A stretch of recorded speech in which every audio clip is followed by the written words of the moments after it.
talking about fear. And the woman you're about to meet says it took her years to understand the impact fear was having on her. Kristen Ulmer was a daredevil on 2 skis, flying down mountains, before fear got the best of her.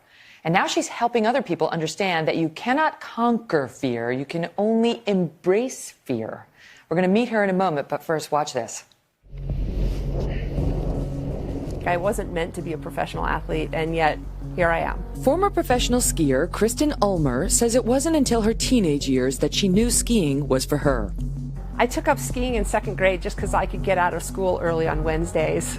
And then right around age 15, that's when I really became obsessed.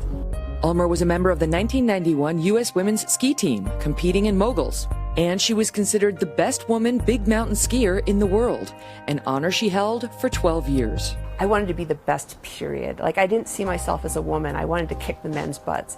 And I think that's what made me so good. I was known for big cliff jumps, doing tricks off the cliffs. I got really into ski mountaineering, really into ice climbing and rock climbing. I have the first female ski descent of the Grand Teton during a time when not many men had done it. People were almost more fascinated by my ability to be fearless than even by my skiing itself. And I felt fearless. The thing is, though, nobody's fearless. And I didn't realize at the time that actually fear was with me every single moment of every single day in every interaction I had. Ulmer now says it was fear that caused her to burn out and quit skiing. After about 10 years of being a professional skier, things just started to go south for me. I started to have more and more injuries, which didn't make any sense because I was only getting better and better and stronger. What I learned is that I was repressing fear in order to ski the way I wanted to. Ulmer needed a change. She took time away to study with a Zen master, understanding how fear can be useful, and charted a new path for herself, teaching others how to embrace fear while still facing her own. Fear is a potential superpower. If you're honoring it, if you're feeling it, it actually winds up being the very thing that helps you come alive and helps you bring your A game to everything that you do. That is so interesting. Joining me now is Kristen Ulmer, fear specialist and the author of The Art of Fear, Why Conquering Fear Won't Work and What to Do Instead. Welcome, Kristen. Thank you. Happy to be here. Okay, so just help me understand that first part. Help us understand that first part of it. You know, you're doing these incredible daredevil stunts, doing incredibly dangerous things. And were you in those moments feeling fear? I wasn't.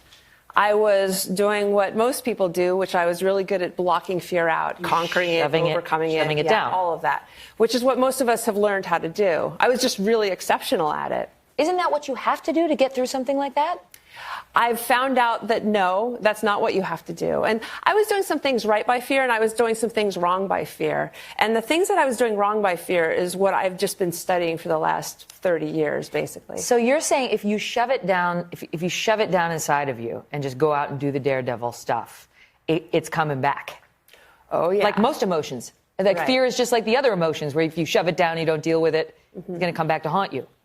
I had to become a really rigid, stoic person, arrogant, masculine, in order to be fearless. And I found that you can get away with the repression of fear for about 10 years, and then your life will just start to come unraveled. And that's what happened to me. So how? In injury? I mean, I know a lot of people who their body manifests a physical illness or a physical injury that is actually caused by something emotional that happened to them.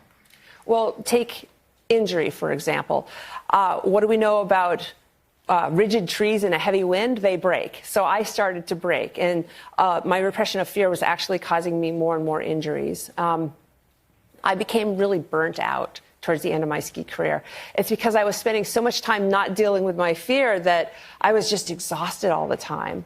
I had to sleep like 10 hours a night just to get through a day. And then I also developed PTSD because I had seen a lot of my friends die in the mountains. I had also had like 15 near-death experiences at this point. And PTSD is when you go through a difficult emotional experience, and if you push the emotions down, they kind of become repressed, and then they become your repressor after that. It's like they start to take over your whole life, you know, either obviously or covertly. And it was the burnout that really got me, though. Like, I just started to dread winter. I started to hate skiing. So I just had to quit. I couldn't take it anymore. And then I quit, and then I I started studying with a Zen master almost immediately to try and figure out what had gotten wrong. And what I realized very quickly is that I'd been repressing fear in order to ski the way I wanted to. And I had done some things right by fear, too, and we'll probably get to that at some point. But what does it mean, like, you don't overcome your fear? You have to embrace it? Is that what you're saying? Like, what do we need to be doing instead? Well, overcome, conquer, kind of declare victory over fear, it all suggests a war. Like, we're fighting a war with our fear, and it's being carried out in our unconscious mind. And that war is just taxing us. It's killing us all, and it's not working. I found that we can win a few battles, but ultimately that war is proving unwinnable. And you don't want to have a war with yourself in your unconscious world. Like, if you say, I hate fear, it's like akin to saying, I hate yourself. Like, however you talk to fear or however you deal with fear is the relationship that you have with yourself at your core, because fear is such a huge part of who we are. When we come back from the break, I have to ask you how you found a Zen. Is it just look like in the yellow pages, like under Z, a Zen master? Because I think a lot of people out there right now are thinking, I need one. We're going to pick it up after the break. Don't go away. Hello, Today fans. Thanks for checking out our YouTube channel. Subscribe by clicking that button down there and click on any of the videos over here to watch the latest interviews, show highlights, and digital exclusives.